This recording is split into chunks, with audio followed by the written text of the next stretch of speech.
오늘 본문 말씀은 요한복음 9장 1절에서 3절 말씀입니다.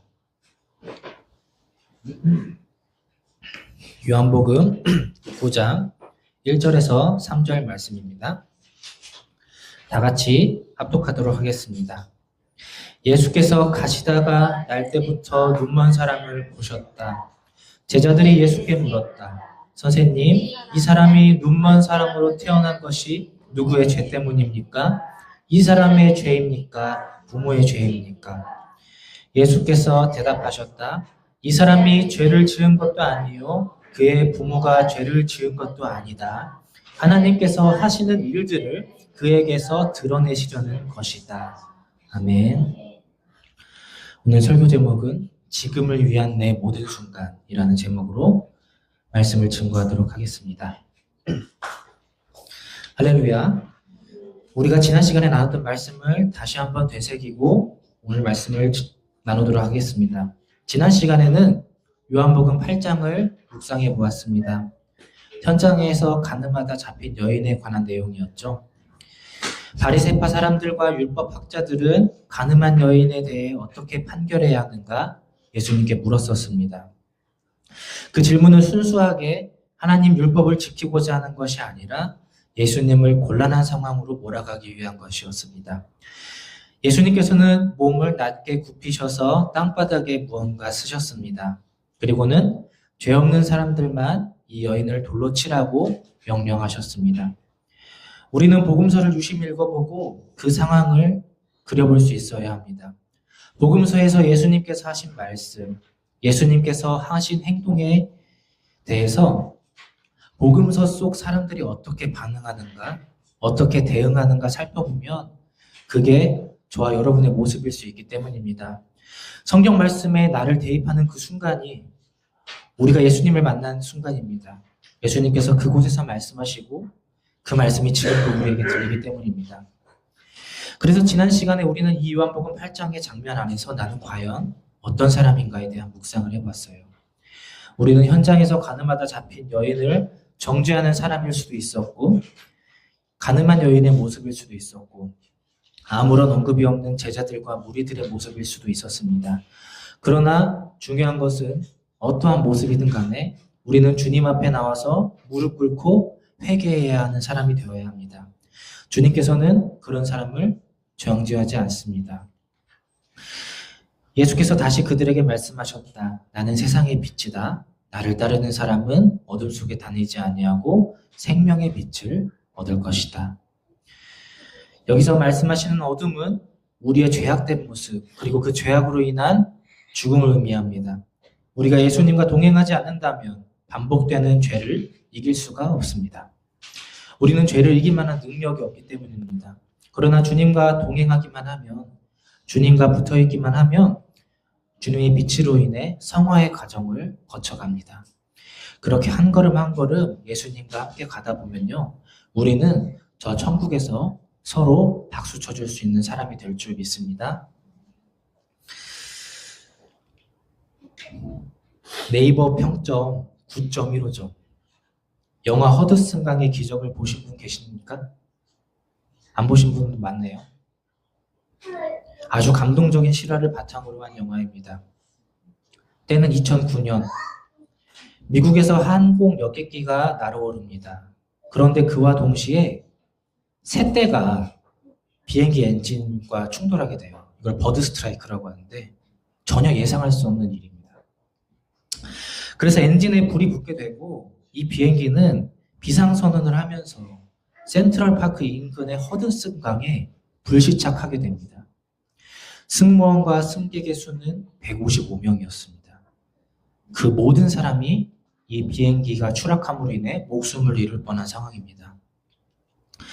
그러나 이 비행기의 기장 체슬리 설렌버거는 침착하고 빠른 대처로 구조대원과 해양경비대들이 선박을 타고 승객들을 모두 구조하게끔 조치를 취합니다.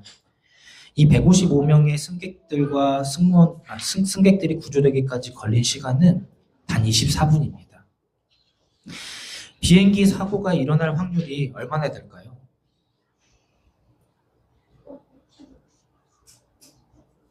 비행기 사고가 이렇게 추락해서 일어날 확률이 얼마나 되는지 아시는 분 계십니까? 1100만 분의 1이라고 합니다. 1100만 분의 1. 제가 알기로는 벼락 맞을 확률보다 더 적은 걸로 알고 있어요. 그만큼 철저하게 기계적 결함을 관리하고 날씨도 체크합니다. 왜냐하면 이 비행기 사고는 단 한 번의 사고로 돌이킬 수 없을 만큼 많은 사람들이 죽기 때문입니다. 비행기 사고는 이렇게 일어나기 힘든 사고지만요, 한 번 일어나면 너무나도 피해가 커요. 이 허드슨 강의 기적이 일어났던 이유는 무엇일까요? 그 이유는 설렌버거 기장이 성실하고 책임감 있게 살아온 그의 삶이었습니다. 승객의 안전을 위해서 비행기에 대해서 공부를 많이 하였고, 언제 사고가 일어날까 대비해서 사고가 일어났던 당시에 사망한 조종사들의 음성 기록도 면밀하게 분석했고, 사고 조사와 관련한 다양한 경험도 꾸준히 익혔습니다.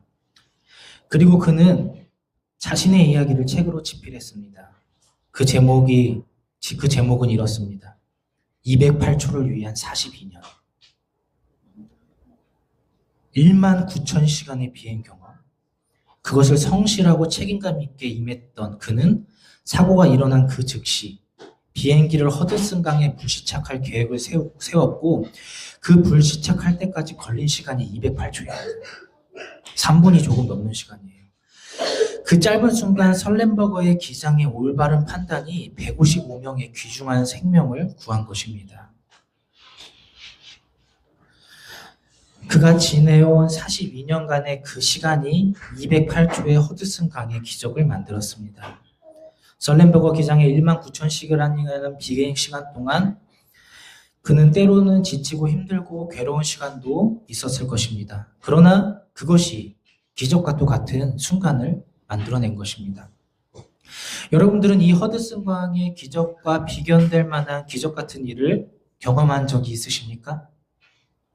저는 오늘 이 허드슨 강의 기적보다 더 크고 아름다운 기적을 말씀을 통해 나누려고 합니다. 그래서 오늘 설교 제목을 이렇게 지어봤습니다. 지금을 위한 내 모든 순간. 오늘 이야기의 주인공은 태어날 때부터 세상이 캄캄했었던 한 맹인에 대한 이야기입니다. 요한복음 9장은 태어날 때부터 맹인이었던 사람에 관한 이야기를 기록하고 있습니다. 태어날 때부터 눈이 멀었던 이 사람은 그가 살았던 동네에서 이미 다른 사람들에게 많이 알려졌으리라 생각합니다. 이 사람은 늘 비슷한 자리에서 구걸을 하고 있었을 것입니다.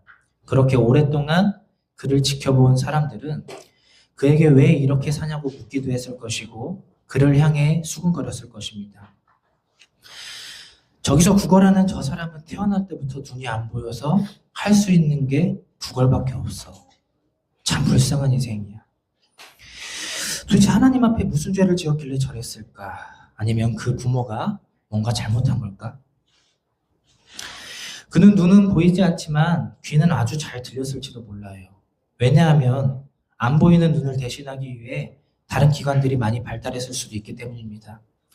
그래서 이 사람은 많은 사람들이 자신에 대해서 이야기하는 것을 들었지만 못 들은 척 했을지도 모르겠어요. 눈앞도 아주 캄캄한데 그런 말들을 듣는 그의 귀는 얼마나 괴롭겠습니까? 이 소망 없는 인생의 주인공이 저와 여러분이라면 어떻겠습니까? 오늘 하나님 앞에, 하나님, 내 인생은 왜 이런 걸까요? 마음속으로 외치는 분이 계십니까? 오늘 이야기를 통해서 주님을 만나기를 바랍니다. 오늘 이 소망 없는 인생의 이야기는 이렇게 시작합니다. 예수께서 길을 가시다가 날 때부터 눈먼 사람을 보셨다. 즉, 예수님께서 먼저 눈먼 사람을 바라보신 것으로 시작이 됩니다. 우리를 향한 주님의 시선은 언제나 우리보다 먼저인 것임을 믿으시기를 바랍니다. 예수님께서 이 맹인을 바라보시자 제자들이 묻습니다. 예수님, 이 사람이 눈먼 사람으로 태어난 것이 누구의 죄 때문입니까? 이 사람의 죄 때문입니까? 부모의 죄 때문입니까?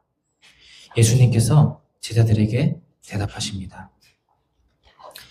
예수께서 대답하셨다. 이 사람이 죄를 지은 것도 아니요, 그의 부모가 죄를 지은 것도 아니다. 하나님께서 하시는 일들을 그에게 드러내시려는 것이다. 이 사람이 태어날 때부터 눈이 안 보이게 태어난 이유는 그것으로 인해 이 사람이 늘 구걸하며 살았던 인생을 살았던 이유는 그것으로 인해 이 사람이 늘 다른 사람들로부터 멸시받았던 이유는 그것으로 인해 이 사람이 소망 없는 삶을 살았던 이유는 이 사람의 죄가 죄를 지은 것도 아니고 이 사람의 부모가 죄를 지은 것도 아니다라는 것입니다. 오히려 하나님께서 어떤 일들을 하실 텐데 그 일들이 이 사람을 통해서 드러난다는 것입니다.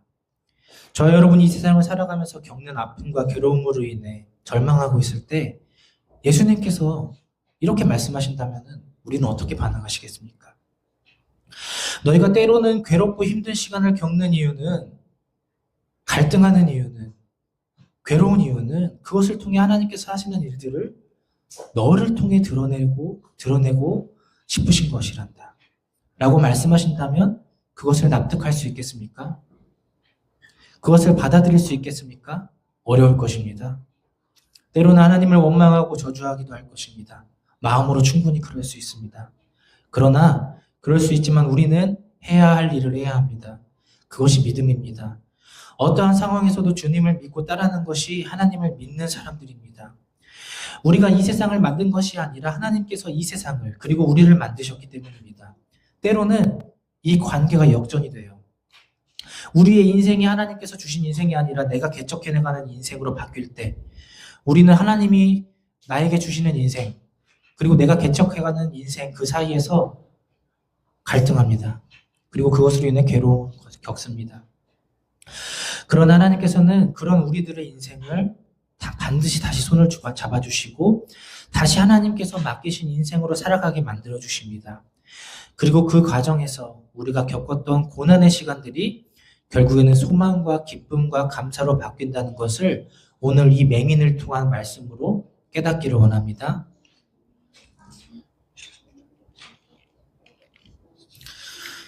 예수님께서는 땅에 침을 뱉어서 그것으로 진흙을 개어 맹인의 눈을 바르셨습니다.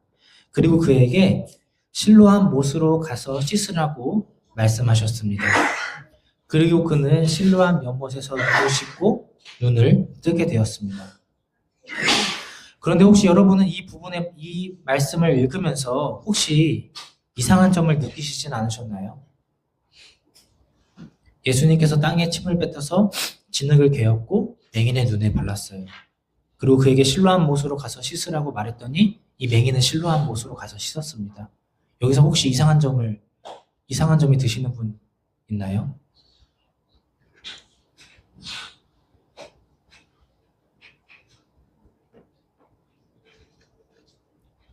도빈아, 뭐가 이상해요? 도빈이는 혹시? 혼자 실로암 못을 갔다는 게 저도 그렇습니다. 저는 이 부분이 너무나도 이상했어요. 느닷없이 자신의 눈두덩이에 진흙이 발리고 실로암에 가서 씻으라고 하는데 앞이 보이지 않는 상태로 실로암이라는 연못까지 찾아가서 눈을 씻어야 되는 이 힘든 과정을 이 맹인이 도대체 왜 시작을 했을까? 우리가 맹인이 되었다고 한번 생각해 볼까요? 늘 똑같이 구걸하는 일상에서 갑자기 예수님이라는 분이 와서 진흙에 눈이 발라지고 그것을 가까운 자기 집도 아니고 실로암이라는 연못에 가서 씻으라고 하시는 것입니다.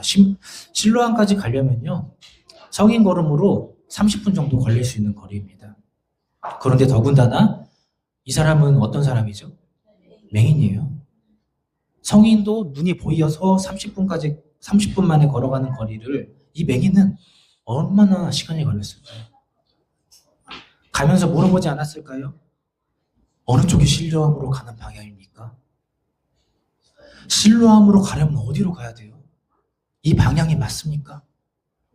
아마 수도 없이 물어봤을 것입니다. 그는 늘 같은 자리에서 구걸만 하던 인생이잖아요. 어딘가 가다가 걸려서 넘어졌을지도 모르겠어요. 그래도 가는 겁니다. 그는 실로암을 향해서 계속 나아갔습니다. 저는 이 맹인의 발걸음을 움직이게 하는 원동력이 있다고 믿습니다. 저는 그래서 이 맹인에 대해 늘 설교를 할 때 이렇게 해석을 했습니다. 이 맹인은 틀림없이 예수님에 대한 소문을 들었다. 눈은 안 보이지만 귀는 밝았을 테니까요. 매일매일 캄캄했던 그의 인생에서 많은 사람들의 입에 오르내리던 예수님에 대한 그 소문. 예수님께서 5천 명이나 먹이셨대. 무리를 걸어 다니셨대. 예수님께서 손을 대시면 많은 병이 낫는데. 이 맹인은 그 소문을 들으며 무슨 생각을 했을까요? 아, 나도 예수님 한 번만 만나고 싶다. 예수님을 만나면 나도 눈을 뜰 수 있지 않을까? 저는 이 맹인이 이 마음을 품었으리라고 믿습니다. 왜냐면요, 복음서 속에서 예수님을 만났던 대부분의 사람들이 예수님을 만나고 싶어 했던 사람들이거든요. 그렇게 예수님을 만나기를 갈망했던 사람들 앞에 늘 주님이 먼저 찾아오셨음을 말씀을 통해서 한번 확인해 보시기 바랍니다. 늘 주님을 만나기를 갈망했던 사람들 앞에 주님은 늘 나타나셨어요. 그리고 바로 그날, 이날 예수님을 만난 날, 예수님이 이 동네에 들어왔다는 소문이 계속 들리기 시작했을 것입니다. 그는 지금 예수님이 이 거리를 지나가고 있다는 사람들의 속닥거리는 그 소리에 온 신경을 집중했을지도 몰라요. 그리고 예수님의 제자들이 예수님께 했던 질문을 들었을지도 몰라요. 많은 사람들이 자신을 향해 속닥거렸던 그 말입니다. 예수님, 이 사람이 태어날 때부터 눈먼 사람으로 태어난 것은 이 사람의 죄 때문인가요? 아니면 이 사람의 부모의 죄 때문인가요? 그때 이 사람의 심정은 어땠을까요? 저는 많이 떨렸을 것 같아요. 아, 예수님이 뭐라고 대답하실까? 정말 내 잘못인가? 아니면 진짜 우리 부모님이 죄를 지었나? 그렇다면 나는 이 세상에서 태어나지 않은 게 좋았지 않았을까? 나는 앞으로도 이렇게 살다가 죽는 건가? 내 인생은 왜 이러지? 나는 왜 이렇게 힘들게 살아야 되지? 그런데 주님이 이렇게 대답하시는 거예요. 이 사람이 죄를 지은 게 아니라 이 사람의 부모가 죄를 지은 것도 아니고 하나님께서 하시는 일들이 있는데 그것을 이 사람을 통해서 나타내시려고 하는 거야. 예수님께서 그에게 하신 말씀은 지금껏 들어본 적이 없는 말이었을 것입니다. 이 사람은 하나님의 일을 이 세상에 나타낼 수 있는 대단한 사람이야. 결코 비참한 사람이 아니야. 결코 부족한 사람이 아니야. 제가요? 저는 늘 여기서 구걸만 하던 사람인데요. 저는 앞이 보이지 않아요. 제가 어떻게 하나님을 일을 할 수 있을까요? 저는 너무나도 비참한 인생이에요. 제 인생은 소망이 없는 인생입니다. 주님, 제 모습 좀 보세요. 이 사람은 이렇게 마음속으로 외치고 있을지도 모르겠어요. 주님은 그러나 그에게 명령하십니다. 내 눈에 바른 진흙을 실로암에 가서 씻어라. 근데 이 말씀을 가만히 살펴보면요. 실로암에 가서 눈을 씻으면 눈이 떠진다는 말이 아니에요. 그냥 실로암에 가서 눈을 씻으라는 말씀입니다. 그럼에도 불구하고 이 맹인은 실로암으로 가는 거예요. 예수님께서 말씀하신 대로 하면 눈이 떠질 거라고 믿었기 때문입니다. 이 사람이 예수님을 향한 그 믿음이 그를 실로암까지 그의 발걸음을 움직이는 것입니다. 그리고 실로암에 가서 눈에 발라진 진흙을 씻습니다. 그러자 그는 눈을 뜨게 됐어요. 그가 제일 처음으로 본 것은 무엇이었을까요?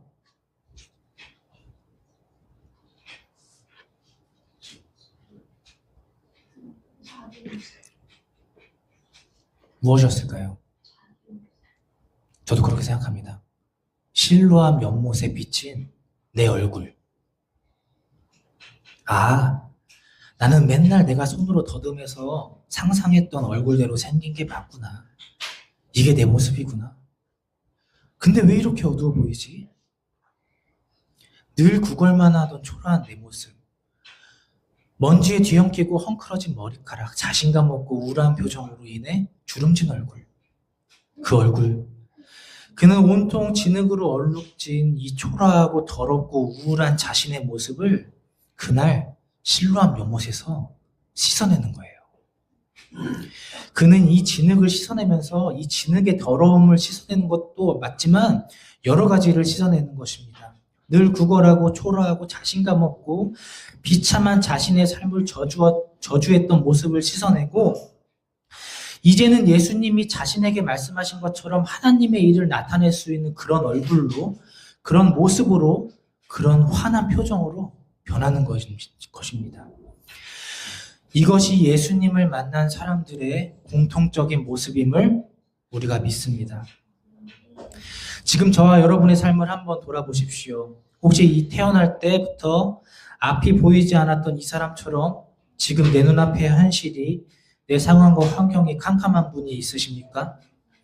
그렇다면 오늘 주님께 이렇게 간구해 보십시오. 주님, 제 캄캄한 두려운 인생에도 주님의 입으로 빚어주신 그 진흙을 내 눈에 발라주세요. 이 사람이 실로암의 물로 괴로운 자신의 인생을 씻어냈듯이 저도 주님 앞에 씻음받기를 원합니다. 라고 간구하십시오.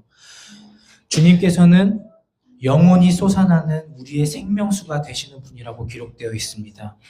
그 주님의 물로 깨끗함을 받고 그 감격으로 일어서십시오. 그런 사람은 하나님이 나타내실 일을 이 세상에 보일 사람으로 살아갈 것을 믿습니다. 눈이 떠진 그는 제일 무엇이 하고 싶었을까요?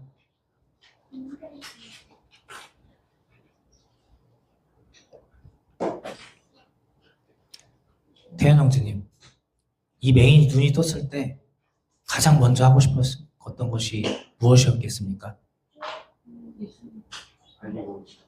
알리고 싶다. 또, 예수님을 보고 싶었어요. 네, 저는 예수님 보고 싶다고 생각했어요. 도대체 내 눈을 뜨게 한 그분은 어떻게 생겼을까? 어떤 모습일까? 자랑하고 싶었을 수도 있고요. 나 정말 눈 떴어요, 이제. 더 이상 구걸하지 않아도 되는 인생이야, 나는. 그렇게 새로운 모습으로 그는 자신이 살던 마을로 돌아갔습니다. 그때의 과정, 그가 마을로 딱 돌아왔을 때 성경 말씀은 이렇게 기록되어 있어요. 이웃 사람들과 그가 전에 거지인 것을 보아온 사람들이 말하기를 이 사람은 앉아서 구걸하던 사람이 아니냐 하였다.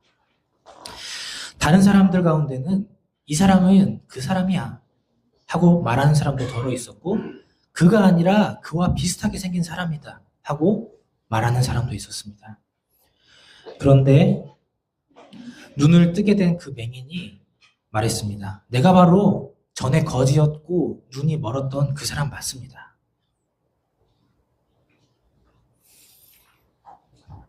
그가 마을로 돌아오자 많은 사람들이 그를 향해 수군거렸어요. 왜냐하면 매일 이 동네에서 구걸하던 거지는 분명히 눈이 안 보이는 사람인데 분명히 초라하고 볼품없는 모습이었던 그런 모습이었는데 너무나도 달라진 모습을 하고 있었기 때문입니다. 그래서 사람들은 우왕좌왕합니다. 이 사람이 그 사람 맞는데 아니야, 비슷하게 생긴 사람이야. 그러자 맹인이었던 이 남자는 아주 당당하게 얘기해요. 나 여기서 매일 구걸하던 그 사람 맞아요. 사람들이 또 묻습니다. 그러면 어떻게 눈을 뜨게 되었어요? 그가 대답합니다. 예수라는 사람이 진흙을 개어 내 눈에 바르고 나더러 실로암에 가서 씻으라고 했어요. 그래서 내가 씻었더니 눈이 보게 되었습니다. 또다시 사람들이 그에게 묻습니다. 그렇다면 그 예수라는 사람이 어디 있어요? 그는 힘없이 대답합니다. 그분이 어디 계신지 모르겠습니다. 그래서 사람들은 전에 눈먼 사람이었던 그를 바리새파 사람들에게 데리고 갔습니다. 그런데 예수님께서 진흙을 개어 그의 눈을 뜨게 하신 날은 하필이면 안식일이었대요. 율법에 의하면 안식일에는 일을 하면 안 됐어요. 즉 그날에는 진흙을 개어서 이 맹인의 눈에 바르는 것이 일이었고 이 맹인이 눈을 뜨게 된 것도 일이기 때문에 이 맹인이 눈을 뜨게 되면 안 되는 것이었습니다. 다시 말하자면 그 안식일에는 눈이 안 보이던 사람이 깨끗하게 나와서 보게 되면 안 된다는 것이 이 바리새파 사람들의 논리입니다. 그들은 날 때부터 맹인이었던 사람이 보게 되었다는 놀라운 일에 집중하는 것이 아니라 안식일을 지켰냐, 지키지 않았냐에 초점을 두고 있었어요. 참 아이러니하죠. 너무나도 놀라운 이 일보다 자신들의 권력이나 지위가 예수님이 행하시는 표적들로 인해 낮아지는 것이 너무나도 싫었던 것입니다. 너무나도 교만한 사람들이죠. 그런 바리새파 사람들은 이 사람을 신문합니다. 어떻게 눈을 뜨게 되었느냐? 그는 똑같은 대답을 합니다. 예수님이 내 눈에 진흙을 바르신 다음에 내가 눈을 씻었더니 이렇게 보게 되었습니다. 바리새파 사람들은 가운데 덜어는 이런 말을 했어요. 안식일을 지키지 않는 것으로 보아서 그는 하나님께서 온 사람이 아니다. 덜어는 그렇다면 죄가 있는 사람이 어떻게 이러한 표징을 행할 수 있겠습니까? 바리새파 사람들 안에서도 이러한 의견 충돌이 일어났어요. 그러자 바리새파 사람들이 눈을 뜬 사람에게 물어봅니다. 그가 당신의 눈을 뜨게 하였는데 당신은 그를 어떻게 생각합니까? 그러자 그가 대답합니다. 그분은 예언자입니다. 그분은 그리스도예요. 유대 사람들은 이 사람이 원래부터 맹인이었다는 것을 믿지 못한 나머지 그의 부모까지 불렀습니다. 그리고 그가 정말로 태어날 때부터 맹인이었는지 묻습니다. 그리고 어떻게 눈을 뜬 건지 묻습니다. 그러자 그의 부모가 대답합니다. 이 아이가 우리 아들이라는 것과 날 때부터 눈먼 사람이었다는 것은 우리가 압니다. 그런데 우리는 그가 지금 어떻게 보게 되었고 또 어떻게 눈을 뜨게 되었는지 모릅니다. 다 큰 사람이니 그에게 물어보십시오. 사실은 이 부모는 예수님께서 이 맹인을 눈을 뜨게 했다는 것을 알고 있어요. 그러나 그 부모는 유대 사람들이 무서워서 이렇게 말한 것이었습니다. 예수를 그리스도라고 고백하는 사람은 누구든지 회당에서 내쫓기로 유대 사람들이 결의했기 때문입니다. 즉, 그의 부모는 예수님을 그리스도라고 고백하는 것을 하지 못하는 것이에요.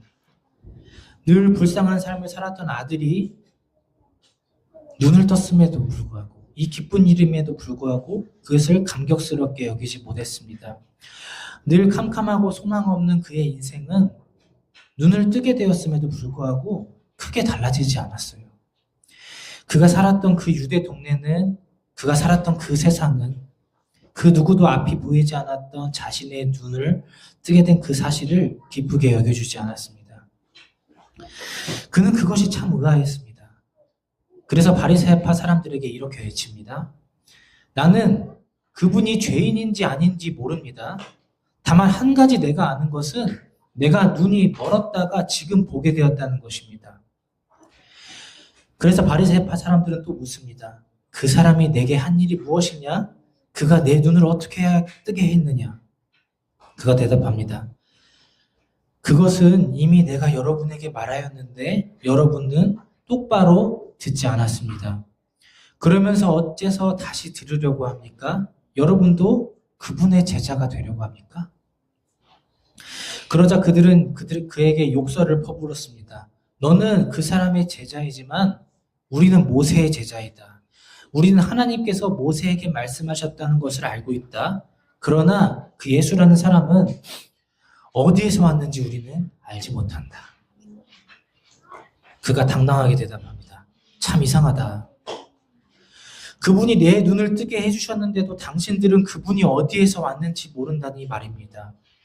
하나님께서는 죄인들의 말은 듣지 않으시지만 하나님을 공경하고 그의 뜻을 행하는 사람의 말은 들으시는 줄을 나도 알고 당신도 알고 있지 않습니까? 태어나서부터 눈먼 사람이 눈을 뜨게 하였다는 것은 태초부터 이제까지 들어본 적이 없는 일입니다. 예수님께서 하나님께로부터 오신 분이 아니라면 이 일을 못했을 것입니다. 어떤가요? 늘 구걸만 하고 소망 없이 비참한 삶을 살았던 그는 이제는 깨끗하고 당당한 모습으로 바리새파 사람들 앞에서 예수님을 증거하는 사람으로 바뀌었어요. 예수님께서 말씀하신 대로 이루어졌습니다. 이 사람은 하나님께서 하신 일들이 있는데 이 사람을 통해서 나타내실 거야. 이 사람은 너무나도 귀한 사람이야. 그러자 바리새파 사람들은 화를 내며 그를 쫓아냈습니다. 바리새파 사람들이 그 사람을 내쫓았다는 말을 예수께서 들으시고 그를 만나서 질문을 합니다. 네가 인자를 믿느냐? 네가 그리스도를 믿느냐? 그가 대답합니다. 선생님, 그분이 어느 분입니까? 내가 그분을 믿겠습니다. 저는 이 요한복음 9장을 읽으면서 가장 감동되는 부분이 바로 이 장면이에요. 저는 늘 이 장면 속에 이 남자가 돼서 예수님을 만나기를 꿈을 꿉니다. 내 눈을 뜨게 해주신 예수님은 과연 어떤 분일까? 분명히 근사하고 멋진 모습이겠지? 아주 능력이 많으신 분이니까. 늘 어두웠던 내 인생에 빛을 비춰주신 분. 그분을 빨리 만나고 싶다. 만나서 내 눈을 뜨게 해준 것에 대해 너무나도 감사하다고 고백하고 싶다. 그래서 나도 예수님을 믿고 예수님의 제자고 되고 싶어. 이제는 저기서 앉아서 구걸만 하는 게 아니라 예수님께서 그리스도라고 당당하게 외치는 삶을 살고 싶어. 선생님, 그 예수님이 어느 분입니까? 내가 그분을 믿겠습니다. 예수께서 그에게 말씀하셨다. 너는 이미 그를 보았다. 너와 말하고 있는 사람이 바로 그다. 예수님의 모습이 어떤가요?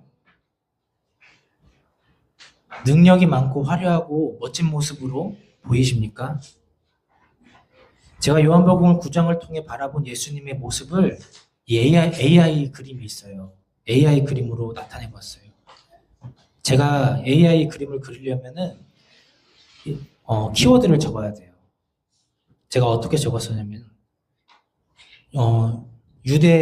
고대 유대 동네에서 초라한 옷을 입고 나를 흐뭇하게 바라보시는 예수님의 모습. 이렇게 적었더니 AI가 저렇게 그려준 거예요. 제가 바라본 예수님은 그렇게 근사하지 않으셨어요. 오히려 태어날 때부터 맹인이었던 사람과 비슷한 행색이었습니다. 우리 주님은 늘 초라하고 비참한 사람들을 직접 찾으러 다니셔서 피곤하셨던 분이에요. 그들과 함께 웃으며 함께 눈물을 나누셨던 분이에요. 이 세상의 모든 것을 지으신 하나님께서 나와 같은 모습으로 이 땅에서 나와 함께 하신다는 그 사실이 저는 이 요한복음 9장을 읽을 때마다 너무나도 감격스럽습니다. 왜냐하면 저는 이 맹인처럼 초라한 인생을 살았던 사람이거든요. 이 맹인이었던 사람처럼 비참하고 괴로운 시절도 많았습니다. 그런데 주님께서는 늘 저와 같은 모습으로 제 옆에, 제 앞에, 제 뒤에 계셨습니다. 저와 여러분과 동행하기 위해서 주님께서는 저 높고 높은 천국에서 이 낮고 낮은 땅 위에 오셨는데 이 세상은 예수님을 환영해 주지 않았어요. 우리 주님께서는 마을 구유에서 나셨습니다. 너무나도 낮은 곳, 너무나도 초라한 곳, 내 모습처럼 나와 같이 하시려고 그런 주님의 모습을 바라보십시오. 아주 천천히 깊이 있게 응시해 보십시오. 그러면요, 이 맹인이었던 사람처럼 행동할 수밖에 없을 것입니다. 그는 예수님의 모습을 바라보고 주님께 고백했다. 주님, 내가 믿습니다. 그는 그렇게 말하고서 주님께 엎드렸다. 그가 태어날 때부터 맹인으로 살았던 그 모든 순간, 그 아픔과 괴로움은 온전하게 예수님을 그리스도로 바라볼 수 있는 지금을 위한 거였음을 그는 깨달았던 것입니다. 이러한 인생이 저와 여러분의 인생이 되기를 주님의 이름으로 소원합니다. 예수님께서 또 말씀하셨다. 나는 이 세상을 심판하러 왔다. 못 보는 사람을 보게 하고 보는 사람은 못 보게 하려는 것이다. 예수와 함께 있던 바리새파 사람들이 이 말씀을 듣고 말하였다. 우리도 눈이 먼 사람이란 말이요. 예수께서 그들에게 말씀하셨다. 너희가 눈이 먼 사람들이라면 도리어 죄가 없을 것이다. 그러나 너희가 지금 본다고 말하니 너희의 죄가 그대로 남아있다. 주님께서 무슨 말씀을 하고 계신 것일까요? 오늘 이야기를 다시 한번 생각해 보겠습니다. 태어날 때부터 눈이 안 보였던 사람은 지금까지 이 세상에서 아무것도 보지 못했던 사람입니다. 그러나 주님을 만나고 주님의 말씀에 순종하여 눈을 뜨게 되었고 그 결과 예수님을 예언자, 구원자, 하나님의 아들, 그리스도라고 똑바로 쳐다볼 수 있게 되었습니다. 반면에 지금까지 눈이 보였던 사람들, 이 세상에서 많은 것을 보았던 그 사람들, 바리새파 사람들과 유대 사람들, 그러나 그들은 예수님을 만났음에도 불구하고 예수님을 실제로 보았음에도 불구하고 그들은 예수님을 구원자, 예언자, 하나님의 아들, 그리스도라고 쳐다보지 않아요. 예수님께서는 예수님을 온전하게 바라보는 사람들에 대해 말씀하십니다. 눈이 먼 사람들이라면 도리어 죄가 없다. 반대로 예수님을 온전히 바라보지 못하는 사람들에 대해서 이렇게 말씀하십니다. 너희가 지금 본다고 말하니 너희의 죄가 그대로 남아있다. 저와 여러분은 지금 예수님을 어떻게 바라보고 있습니까? 예수님을 바라보는 그 시선으로 인해 우리는 눈먼 사람이 될 수도 있고 밝히 보는 사람이 될 수도 있습니다. 우리는 때로는 예수님을 온전히 바라보지 못할 때가 많습니다. 왜냐하면 이 세상에서 너무 많은 것들을 바라보고 있기 때문입니다. 결혼, 취업, 자녀의 교육, 투병 등. 물론 그것들을 무시할 수는 없습니다. 그러나 많은 것들로 인해서 내 눈이 가려져서 주님이 주시는 기쁨과 감사와 감격, 그리고 주님이 주시는 천국 소망을 바라보지 못하고 살아간다면 주님께서는 우리를 맹인으로 여기실 것입니다. 왜냐하면 예수님께서 어떤 분인지 온전하게 바라보는 사람만이 주님께서 눈을 뜬 사람이라고, 밝게 보는 사람이라고 말씀하시기 때문입니다. 그래서 우리 2부 나눔 시간에는 나는 지금 맹인인지 아니면 맹인이 아닌지 한번 묵상해 보았으면 좋겠습니다. 나의 인생 가운데 어떤 것으로 인해 예수님을 온전히 하나님 되심으로 바라보지 못하는지 생각해 보길 원합니다. 우리 주님의 모습을 온전하게 바라보아야 합니다. 그리고 그것으로 힘을 얻어야 합니다. 그것이 하나님을 만난 백성들의 인생입니다. 우리가 우리의 각종 상황과 환경 또는 의심 때문에 또는 나의 교만 때문에 예수님을 구원자, 예언자, 그리스도로 온전하게 바라보지 못하는 것이 무엇인지 한번 살펴보십시오. 그리고 그것을 주님 앞에 솔직하게 고백하십시오. 그러면 주님께서 만나주실 것입니다. 그때 주님이 나에게 어떤 표정을 짓는지 묵상해보고 은혜 가득한 2부 예배 시간이 되기를 소망합니다. 주님께 감사의 힘을 드리는 시간 갖도록 하겠습니다.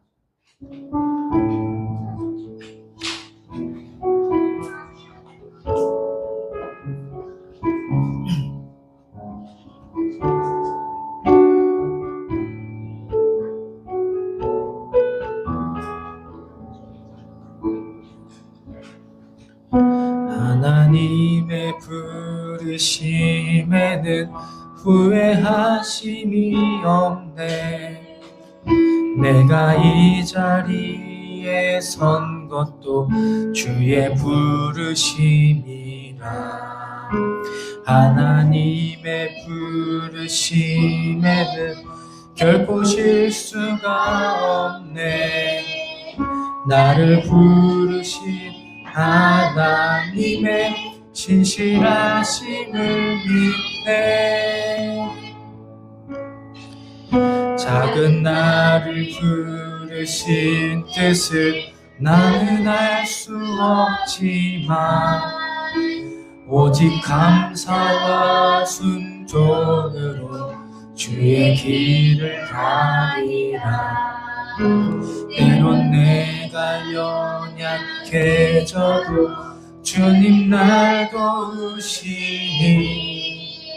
주의 놀라운 그 계획을 나는 믿으며 살리. 날 부르신 뜻 내 생각보다 크고 날 향한 계획 나의 지혜로 증명 못하나. 가장 좋은 길로 가장 완전한 길로 오늘도 날 이끄심이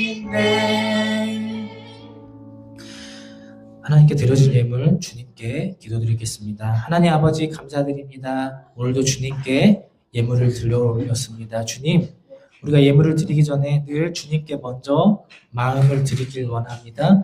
우리가 온전한 마음으로 예배를 드릴 때 주님께서 그 예배를 받으실 줄 믿습니다. 주님, 우리가 마음이 온전치 못했다면 주님께 용서를 구하고 다시 한번 주님의 마음으로 주님께서 부어주시는 정금과 같은 마음으로 주님께 나아가길 원합니다. 주님, 오늘 말씀처럼 우리는 연약하고 부족한 인생을 살아갑니다. 주님, 그러나 주님을 만남으로 눈을 떴던 이 맹인처럼 우리도 주님께서 하시는 일들, 하나님께서 나에게 맡기신 사명들을 이 온 세상에 나타낼 수 있는 주님, 그런 사람들이 될 수 있도록 나를 늘 이끌어 주세요. 사랑이 많으신 예수님의 이름으로 기도드립니다. 아멘. 오늘 복음의 선포는 시편 40편 말씀입니다. 다 같이 선포하도록 하겠습니다. 나는 많은 회중 앞에서 주님께서 나를 구원하신 기쁜 소식을 전합니다. 주님께서 아시듯이 내가 입을 다물고 있지 않을 것입니다. 나를 구원하신 주님의 일을 나의 가슴 속에 묻어두지 않았고 주님의 성실하심과 구원을 말합니다. 주님의 한결같은 사랑과 그의 미쁘심을 많은 회중 앞에서 감추지 않을 것입니다. 아멘. 주기도문으로 예배를 마치도록 하겠습니다. 하늘에 계신 우리 아버지, 아버지의 이름을 거룩하게 하시며 아버지의 나라가 오게 하시며 아버지의 뜻이 하늘에서와 같이 땅에서도 이루어지게 하소서. 오늘 우리에게 일용할 양식을 주시고 우리가 우리에게 잘못한 사람을 용서하여 준 것 같이 우리 죄를 용서하여 주시고 우리를 시험에 빠지지 않게 하시고 악에서 구하소서. 나라와 권능과 영광이 영원히 아버지의 것입니다. 아멘.